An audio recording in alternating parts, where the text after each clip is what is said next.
En fait, ça c'est une olive verte, mais qui a été teintée en noir.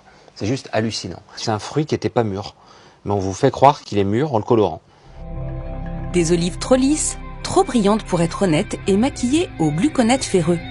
Vous pouvez les reconnaître en lisant les étiquettes. Y figure la mention plutôt ambiguë d'olive noire confite. Alors comment on fabrique des fausses olives noires? Il faut partir déjà d'olives vertes. Donc l'idée c'est, on va tout cueillir sur l'arbre, le fruit immature.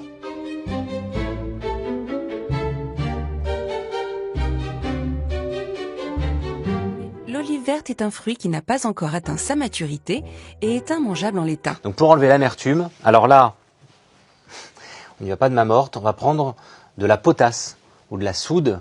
Donc ça c'est vraiment des choses qui servent des fois à déboucher les éviers ou les toilettes. Mais évidemment, ce produit c'est un additif alimentaire lorsqu'il est sous-dosé. Donc on va prendre ce produit-là. Alors, normalement, il faudrait presque que je prenne gants et lunettes pour faire ça. On va prendre ces olives vertes et on va les plonger comme ça, déjà, dans ce bain de soude. Ensuite, dans de la saumure, donc très très riche en sel. Et puis ce sel, il va déshydrater un petit peu l'olive pour essayer de la rendre un peu plus tendre. Parce que là, on est vraiment sur une olive immature, donc qui est très très rigide. Et enfin, l'étape ultime, eh bien, c'est de rajouter un colorant. Alors, c'est pas un colorant en soi, c'est gluconate ferreux. Le fer va rentrer dans la chair de l'olive et va devenir noir progressivement avec le temps. Alors, vous voyez, on est sur quelque chose de... comme de la rouille, en fait, Et voilà. Et ça, on va laisser plonger ça pendant quelques jours. Et l'olive va devenir noire. Certains industriels, en plus, après, vous font presque une leçon de nutrition ou de santé en vous disant, presque grâce au fer qu'on a rajouté, un gluconate ferreux, eh bien, ça va aider au fonctionnement et à réduire la fatigue, votre fatigue.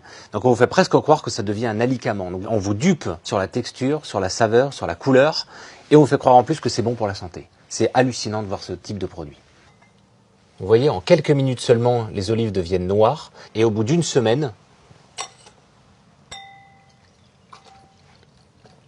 eh bien, j'ai reconstitué ces fausses olives noires. Vous voyez que ces process de colorer artificiellement une olive, en l'espace de quelques heures ou quelques jours, vous faites ce que la nature fait en plusieurs mois. Donc évidemment, c'est un gain d'argent énorme.